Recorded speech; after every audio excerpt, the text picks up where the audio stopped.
What is up guys, it's your boy Soul. I'm here, back with another World of Warcraft video for Classic WoW.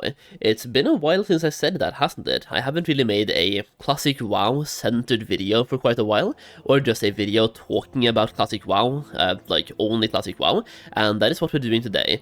Yesterday we had the Warcraft Direct, which I believe most of you guys know what that is and probably saw it live, but if you don't know what it is, it's basically a budget BlizzCon, because we're not going to have BlizzCon this year, and it's BlizzCon but budget and only focused on the Warcraft universe. So they focus on Retail WoW, Classic WoW, Hearthstone, anything in the Warcraft universe really was in that live stream, where they talked about the future of these games, the content they have planned, and it's basically the same kind of content you would see at BlizzCon as well.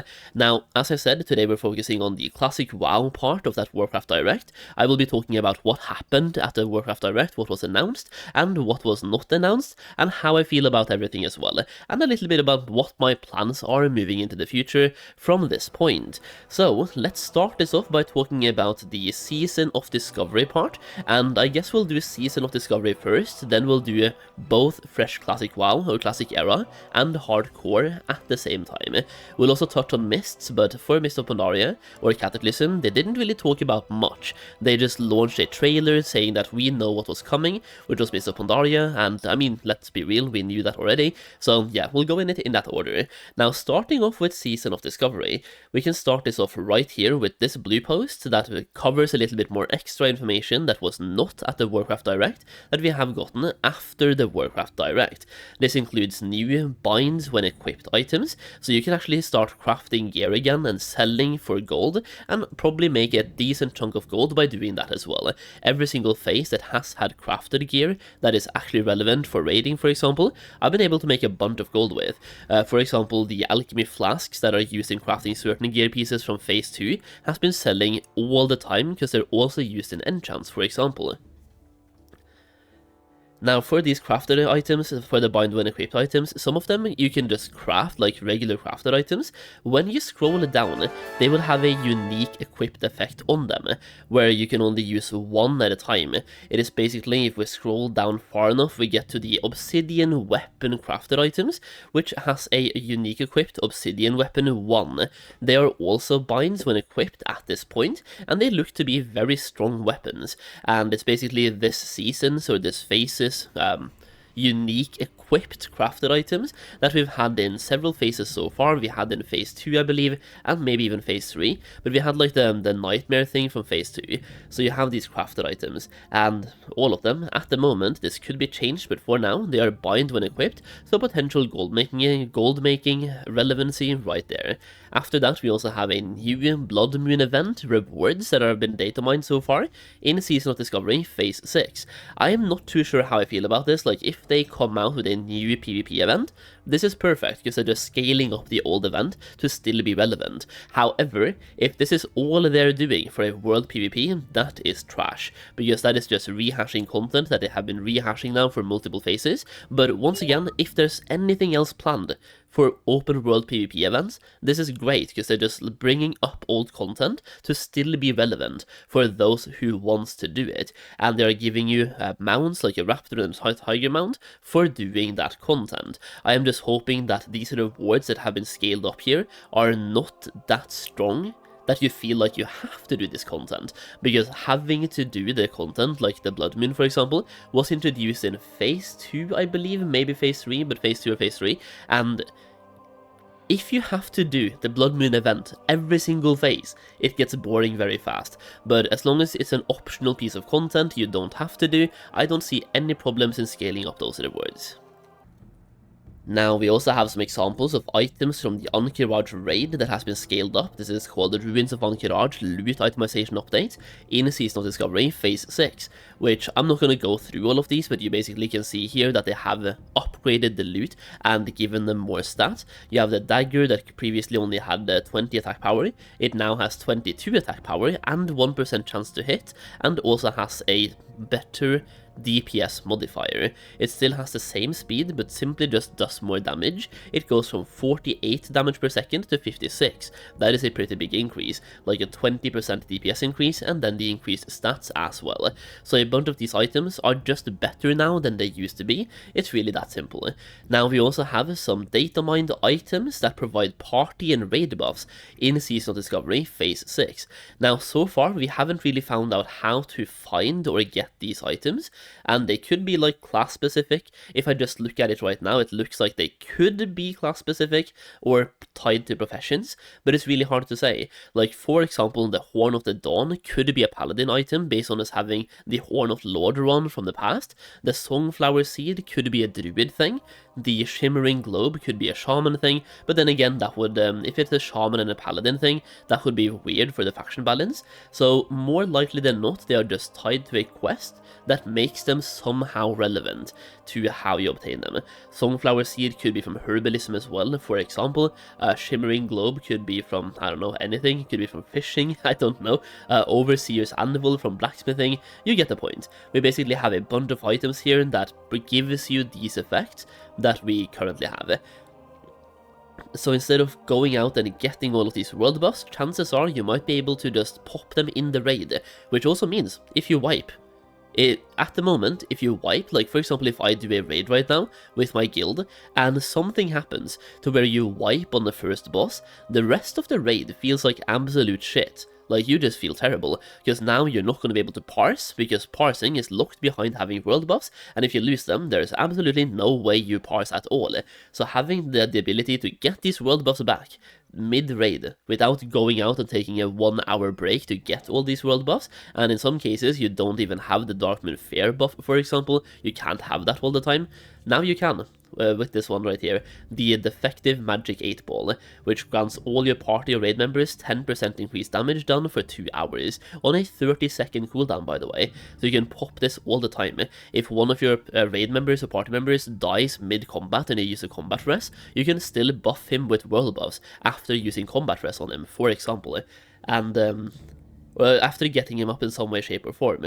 You also have the Firewater Cauldron, which I think is important to note here, because if anyone here has been investing into Winterfall Firewater, you probably want to sell those before the phase hits, because they might be a lot less relevant now. Either way, next up we have future plans for Seasonal Discovery will be revealed soon, and that's great, because for me, one of the big L's after this Warcraft Direct was that they never talked at all about what would happen after Season of Discovery. The one big W for Seasonal Discovery specifically is that they talked about after Naxxramas, they are looking to add, and they said something about Karasan. Like, they said Karasan and what's going on over there, so probably something about Karasan Crypts, maybe the Karasan raid itself, I don't know, something Karasan themed, and they also said Scarlet Crusade, so we might be looking at a Scarlet Crusade raid and a Karasan raid, or a Karasan big dungeon, I don't know, like some additional content. Now that content was teased when Season of Discovery was announced, by the way, so for me that content is way too late and should have been here already. But better late than never, so once again, that's a big W. The big L is that they never said anything about what happened to our characters after, and I'm very glad for this blue post, because following today's Warcraft Direct, we hope you are as excited as we are about everything coming to WoW Classic.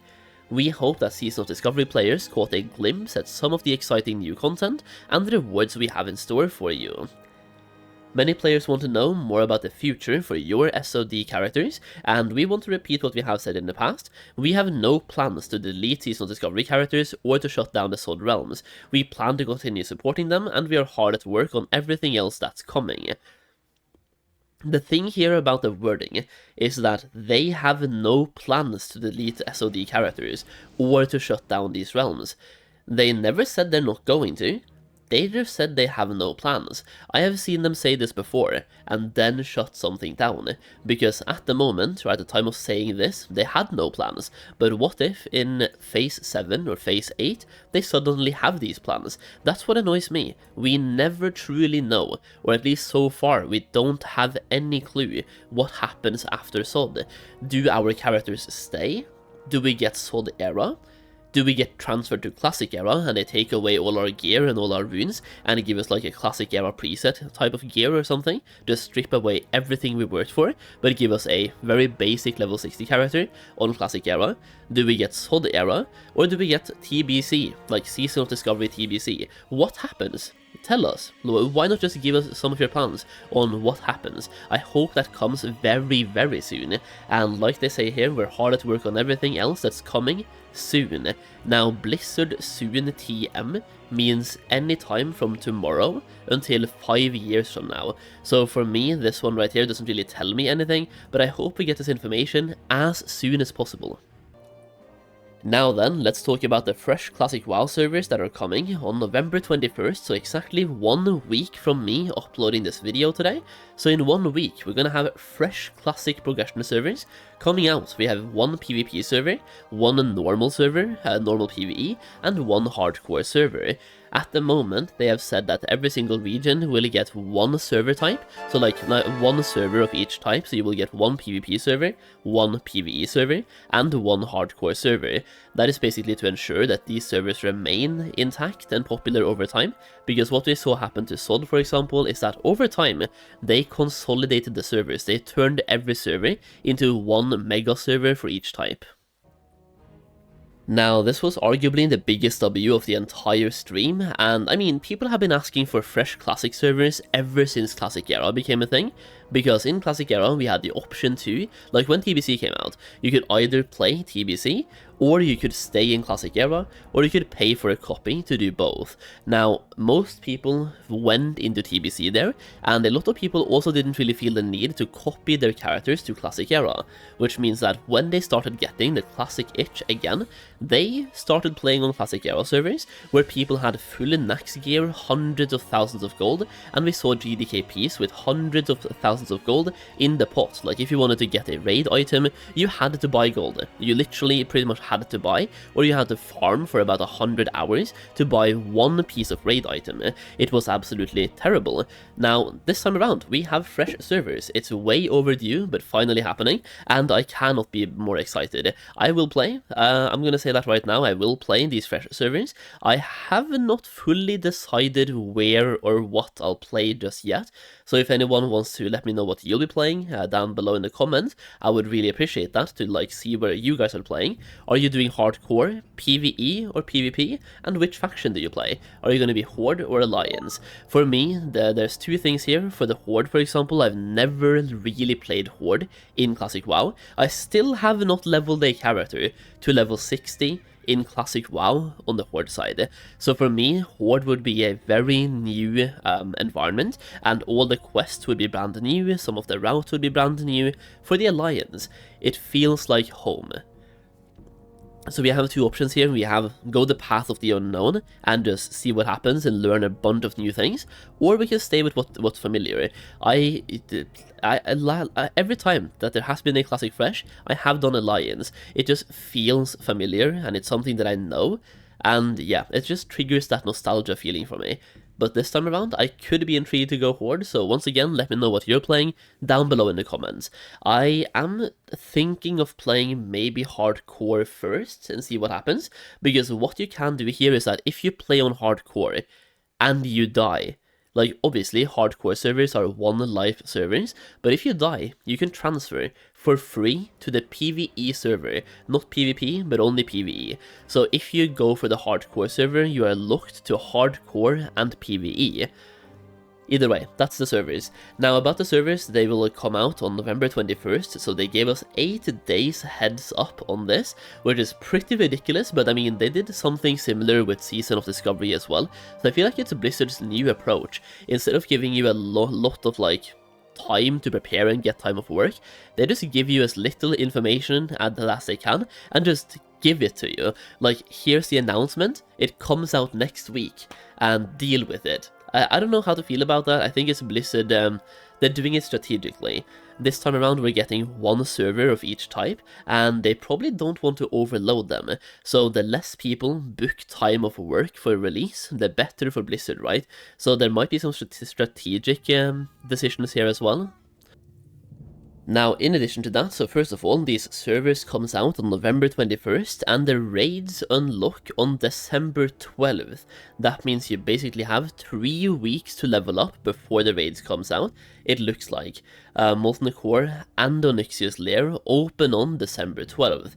Now, in Blizzard here, like, they say it here as well, PvE and faction balance PvP will be ready for those seeking a new nostalgic journey to level 60, and challenging seeking Defenders of Azeroth can progress through the classic era phases of content on fresh hardcore realms.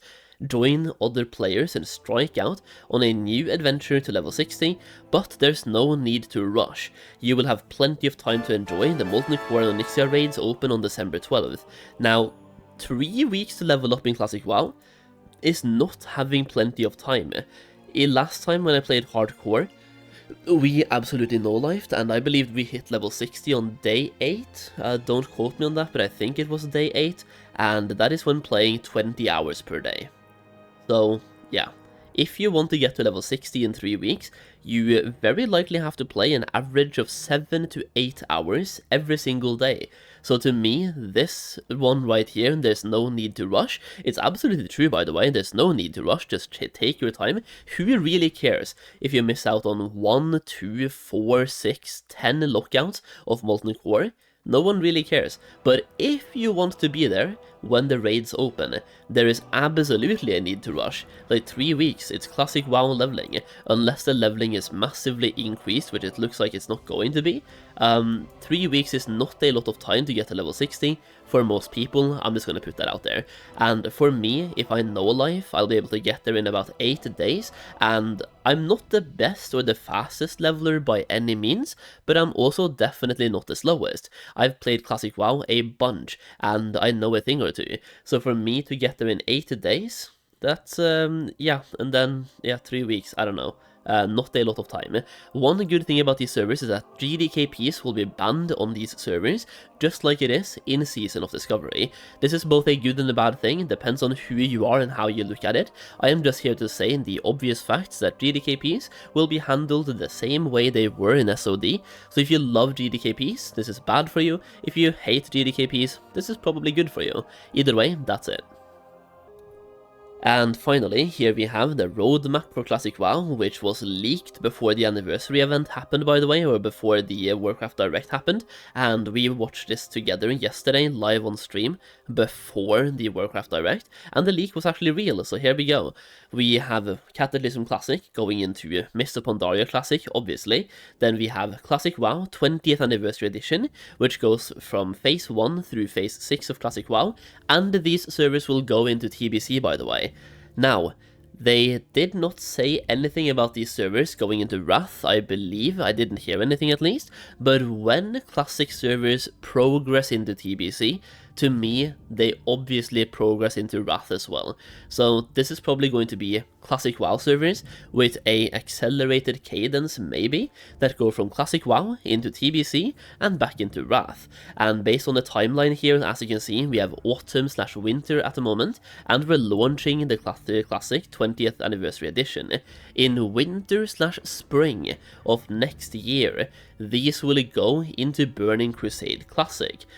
Now, I personally feel we're in the autumn/winter part, so we're looking at probably about 14 to 16 months, maybe more like 14 months, but 14 to 16 months of vanilla Classic WoW before TBC comes out. So winter/spring, next winter/spring, we're looking at Burning Crusade Classic. That's going to be like, what, 2026? Early, mid, like Q1 2026, if I'm not being dumb. Maybe going into Q2. So that's like a rough timeline here based on what you're looking at. Now, one thing, there's a couple of things here that was missing. Number one for me is Season of Discovery. What happens after SOD? That is the bigger part that I was hoping they would talk about, that they didn't, which is kind of an L. L number 2 is no mention or even a nudge towards Classic Plus. They completely ignored Classic Plus. Not even like a small hint of spice towards Classic Plus. And to me, that pissed me off. Like, genuinely pissed me off. Even just a nudge. Be like, we hear you on Classic Plus, but for now, enjoy Classic Fresh. while we work on Classic Plus, or just like something, a little bit of a nudge, like a vocal confirmation, or that they actually like see what we're talking about. I don't know. Yeah, they should have talked about Classic Plus in some way, shape, or form, and I was hoping for kind of a teaser as well to what that could be like, but at least just a nudge to Classic Plus. After that, one more thing for me is Mist of Pandaria Classic. And I say we, people that play Cataclysm, we obviously know that MOP is coming, Mist of Pandaria Classic, we know that's coming, so when they said that, it was the most anticlimactic thing ever. Like, sure, the trailer might have been good, but I just sat there being like, ugh, yeah. It's like, you expected that to happen, and I'm not trying to throw shade, and they're obviously just releasing expansions at this point. They're doing Cataclysm, they're doing MOP, they're very likely doing WOD, and I have no problem with that, by the way. What I was hoping for was maybe adding some spice, because, like, add some flavor to it. What would make everything so much better is if they said, and we're going to do Mist of Pandaria Classic, but... and then they add something that would get you excited, because when I hear that they're doing Mist of Pandaria Classic, I'm like, I've been there, I've done that, I've been there and done that. It's not super exciting to me, and it might be super exciting to some people, and that's fair, but if they just added one flair, one flavor, one spice, be like, we're doing Mist of Pandaria Classic, but... and then add something absolutely insane that they're doing to spice it up. That they could have spiced it up so easily and just add something. Now, what would that something be? I don't know. I don't work for Blizzard. Knowing what that would be is not part of my job, but they should be able to add something that would make it way more exciting. And yeah, that's just a kind of a rant on the MOP Classic part, but I'm gonna play it anyway. I'm saying it right now, I will play MOP Classic, I will enjoy MOP Classic. I just think they could have done it better, and could have announced it better, and just adding some spice. And the same thing for Classic Fresh as well. Even though I would have loved Classic Plus, I am going to play Classic Fresh, and I'm going to enjoy it as well. Hardcore, I'm down for it. So, to talk more about my plans now, we're basically 20 minutes in, 22 minutes in of me talking. To talk more about my current plans, if you had asked me 1 month ago if I would play Classic Fresh, I would say straight up no, because I've been diving deep into retail lately. I've been playing a bunch of retail, I'm still playing a bunch of retail, but at the moment, we are in a content lull in retail, where most of which what I'm doing is farming gold, crafting stuff, posting auctions, and doing my weeklies. Now, I don't even have to do all of those things at the moment. I can just post auctions, and that's to make gold. I can take a break from that as well. The next big content patch is probably 11.1.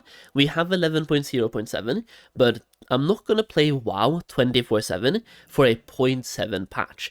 0.7 patches for me are kind of just like something to keep you a little bit busy until the next patch. It is just keeping you on the hook, basically. So the next big patch is going to be 11.1, which is probably around January/February, which leaves me with a lot of time to play anything else. And at the moment, this launch could not have come at a better time for me, 21st of November, because at the moment, like today, there's not much going on in retail. It's the perfect time.